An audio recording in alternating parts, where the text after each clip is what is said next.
Grown in Korea, a look into the past, present, and future of Korean agriculture. Agriculture is the world's first industry and is more than just a means of producing food. It is deeply ingrained into and a source of inspiration for a country's culture, economy, and is directly tied to their history.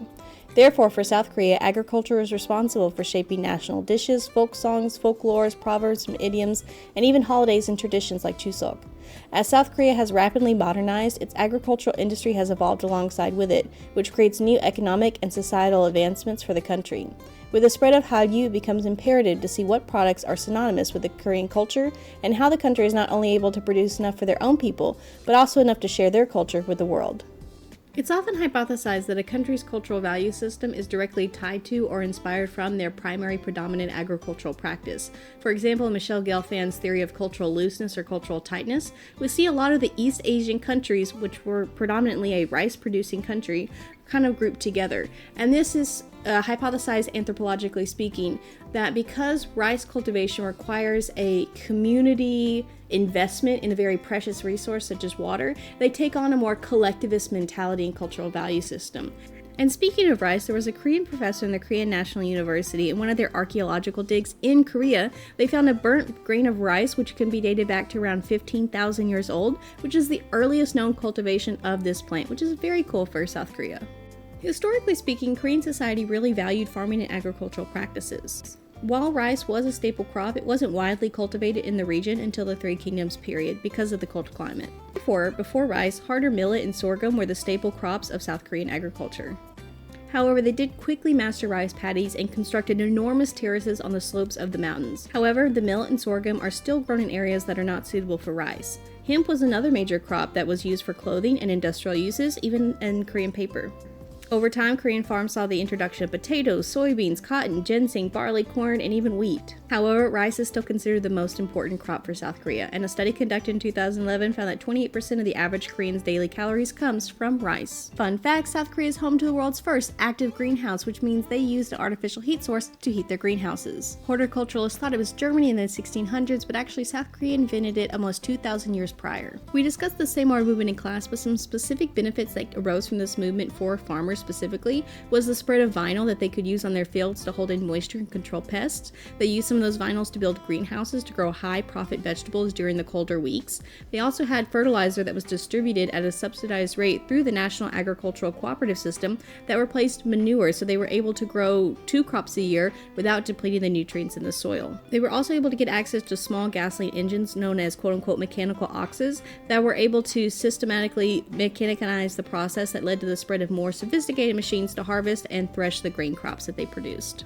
You can actually see the influence of agriculture in the government and business sectors in South Korea as well. They have the Ministry of Agriculture, Food and Rural Affairs, which is like our USDA, and they have the Nongwabunhaeng, which is like the agricultural bank, and that bank actually does extension support units. They were actually a major donor and contributor to the National Agricultural Museum of Korea, which showcases exactly what this presentation is, a look at the agricultural industry from past to present to future. If you're interested in that, they actually have a fully online walkthrough of the museum that you can click through and see all the different exhibits. Just like the United States, we have different regions in South Korea that are better equipped to produce certain agricultural products. Farmers have to take in consideration things such as soil type, soil texture, moisture level, climate, region, topography, elevation, and space that they have to develop certain products because different agricultural products have different necessities to grow. For example, apples have to have a certain number of days under a certain temperature in order to bloom, so we wouldn't see those being grown in the southern regions, but we do see them being grown in the north. Same thing for citrus. They have to have a certain number of warm days in order to bloom, and so we see these growing more in the southern regions.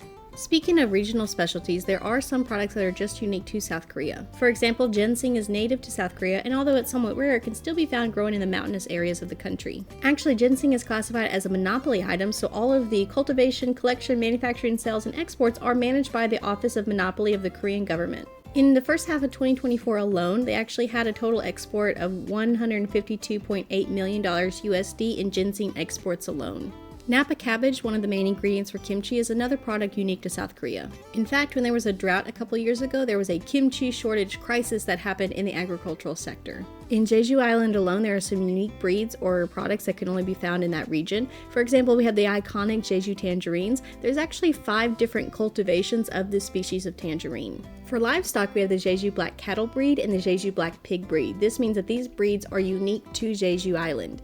And what's notable is in the Jeju Black Cattle's scientific name, Bos taurus coronea. Coronea is a Latin word for the variation or the subspecies, and it means from Korea. So this is very special for the country. If we zoom out of Jeju specifically and we look at the country overall, there are actually some unique breeds known just to South Korea. There are 4 unique cattle breeds. One of those is the Jeju Black, but the other one is known as Hanu. And you actually probably have seen Hanu if you looked at the Korean menu if you ordered a slice of beef. It's one of those beef breeds that are praised for being really high in marbling, a really high quality piece of beef.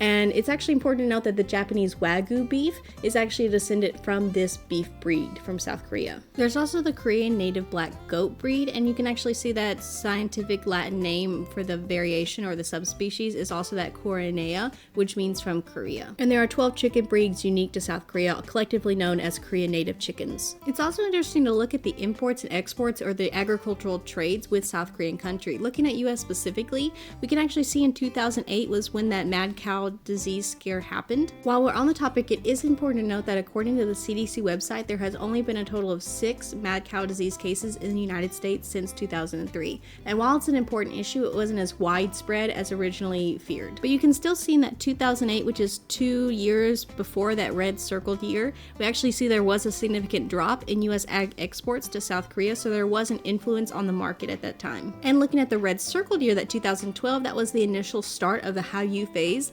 And you can see at the yellow line at the bottom that the imports from South Korea have actually steadily grown during that time. According to South Korea's Ministry of Agriculture, they actually announced that the cumulative value of exports of what was known as K-food for the first half of 2024 reached a total of 6.21 billion USD, which is an increase of 5.2% from the year prior. And the exports of agriculture food products alone rose a value of $4.77 billion USD, which was up 6.5% from the year prior. The largest export items for the first 6 months of 2024 were ramen, instant noodles, processed rice-based foods, biscuits, and confectionery and non-alcoholic beverages, and of course, kimchi. So where does that leave us today? South Korea has made tremendous advancements in the technology and agricultural sector. For example, in their subway systems, they have what's known as metro hydroponic farms. So they grow lettuce and herbs and things in the subway system in hydroponic facilities, which they sell in the cafeterias also in the subway system. So it's a very farm-to-fork style. South Korea is actually home to one of only 2 world seed vaults. A seed vault is a facility designed to hold seeds from around the world to prevent the extinction of global plant species. There are only 2, one in Sweden which stores crop seeds and one in South Korea which stores wild seeds. As of today, they have about 280,908 seeds from about 6,000 plant species. We've also seen an increase in support for urban agricultural initiatives in South Korea's most urban areas, such as Seoul. There was actually a project started in 2002 where the city government spent more than 60 billion won, which is about $57 million, helping bankroll the idea of rooftop gardens. They said that they recognize they need more green, but they don't really have the budget or land to develop urban parks. And so if you use the rooftops, land price ceases to be an issue and they're able to make a more agricultural friendly environment. Most notably, there's a 983 meter long park known as Seoul Street, where pedestrians can walk by and see all different types of trees and bushes with a botanical name and common name, so they have more urban agriculture in their life. Another example is the Hyundai department store, where their mall has a whole floor that's just a garden. There's so much more in the South Korean world of agriculture, but I hope you learned something new and were inspired by how much they have changed from their past roots to the current practices and the future possibilities within the industry. Agriculture is one of those industries that connects us all around the world, and to really understand the culture of a country, it is important to understand its agricultural roots. So I want to encourage each and every one of you to put the culture in agriculture. Thank you so much again for listening.